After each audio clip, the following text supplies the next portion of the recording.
മലയാള സിനിമയുടെ പ്രിയ നായിക അനുശ്രീ സോഷ്യൽ മീഡിയയിൽ പങ്കുവച്ച ഒരു വൈകാരികമായ കുറിപ്പാണ് ഇപ്പോൾ ആരാധകരുടെ ഹൃദയം തൊടുന്നത്.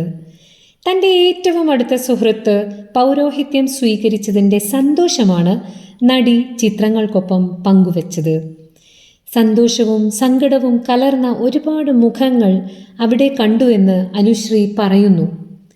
എന്നാൽ തൻ്റെ സുഹൃത്തിൻ്റെ ഏറ്റവും വലിയ ആഗ്രഹം സഫലമാകുന്നതിന് സാക്ഷിയാകാൻ കഴിഞ്ഞതിൻ്റെ സന്തോഷം നടി മറച്ചു വയ്ക്കുന്നില്ല. 10 വർഷത്തെ കഷ്ടപ്പാടിനും ത്യാഗങ്ങൾക്കും ഒടുവിലാണ് സുഹൃത്ത് സച്ചു ഈ പൗരോഹിത്യത്തിലേക്ക് കടന്നു വന്നതെന്ന് അനുശ്രീ കുറിച്ചു. നല്ലൊരു സുഹൃത്തായി ജീവിതത്തിൽ ഒത്തിരി സന്തോഷം നൽകിയ സച്ചുവിനെ എന്നും താൻ അഭിനന്ദിക്കുമെന്നും നടി വ്യക്തമാക്കി. തൻ്റെ പ്രിയപ്പെട്ട വൈദിക സുഹൃത്തിനായി അനുശ്രീ പ്രാർത്ഥിക്കുന്നത് വളരെ ഹൃദയസ്പർശിയായാണ്.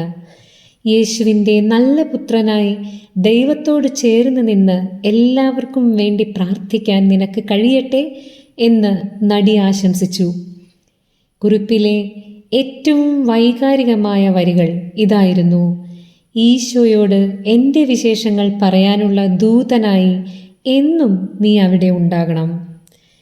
സന്തോഷ നിമിഷങ്ങൾ സുഹൃത്തുക്കൾക്കായി പങ്കുവച്ച അനുശ്രീയുടെ ലാളിത്യവും വികാരവായ്പും ഇപ്പോൾ സോഷ്യൽ മീഡിയയിൽ വലിയ ശ്രദ്ധ നേടുകയാണ്. പുതിയ ദൗത്യമേറ്റെടുത്ത വൈദിക സുഹൃത്തിനും എല്ലാവിധ അനുഗ്രഹങ്ങളും നമുക്ക് നേരാം.